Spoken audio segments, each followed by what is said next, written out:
So the anti-vaccination movement has seen sort of a change recently. Usually it's really an online movement. That's how they've grown. That's how they've fundraised. That's how, they've really gotten people into their movement. But now, partly because of a clampdown on social media, people are really taking this movement sort of to the streets, right? So you'll see them a lot more in protests with sort of great big, almost Westboro Baptist style signs with vaccine misinformation. They're targeting big events where they know the media will be. They're also showing up at infectious disease conferences like the one that happened last month in New York. And they're showing up and they're really intimidating, harassing, following doctors and health advocates. And that's been sort of a worrying trend. These people are used to seeing this on their Facebook pages, but not so much in real life.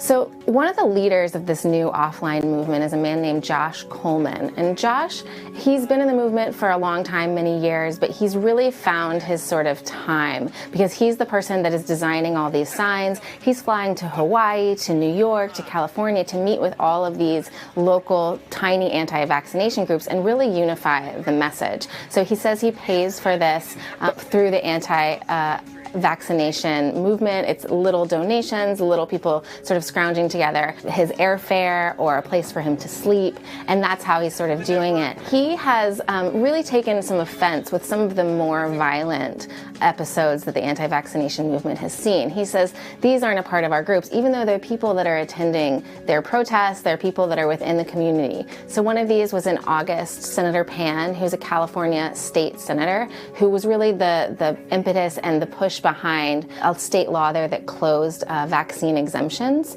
He was pushed in the street by this man, this conspiracy theorist, this anti-vaccination activist, and he was pushed in the street by him in August. That was sort of a flashpoint. And then the next month you had a woman who came to one of these, to the California Senate floor, and this is gross, but she spilled a cup of menstrual blood on the senators as they were debating this law.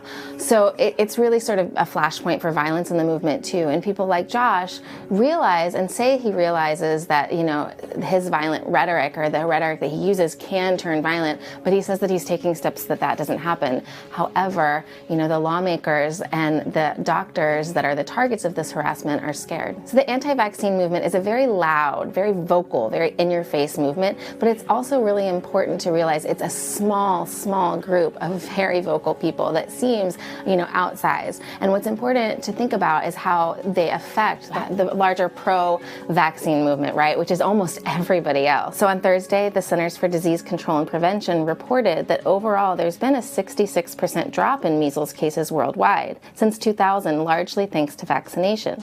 The report estimates 23.2 million lives have been saved around the world because of the MMR vaccine. But at the same time, in the U.S., our vaccination rates, there are pockets where they aren't sustainable for herd immunity, and that's causing outbreaks in places like New York, in California, who are creating laws to help combat that. So overall, the anti-vaccine movement isn't having that much of an effect in the U.S. People are still immunizing their kids overall. But what is happening and what's the most thing that doctors and pro-health advocates are saying that they're afraid of is that it'll have a chilling effect, because who wants to go up against people that will harass you in return? So as the anti-vaccine movement spreads lies and conspiracy theories and misinformation, you have a dwindling number of scientists and public health advocates and parents with, children who could have been saved from vaccines or who were saved from vaccines who want to speak out and be the target of that harassment.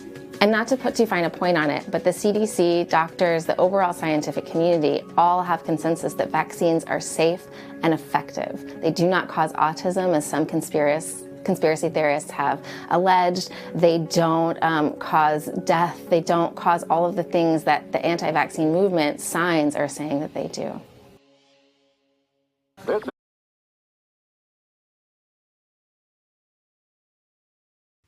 Hey, NBC News viewers, thanks for checking out our YouTube channel. Subscribe by clicking on that button down here and click on any of the videos over here to watch the latest interviews, show highlights, and digital exclusives.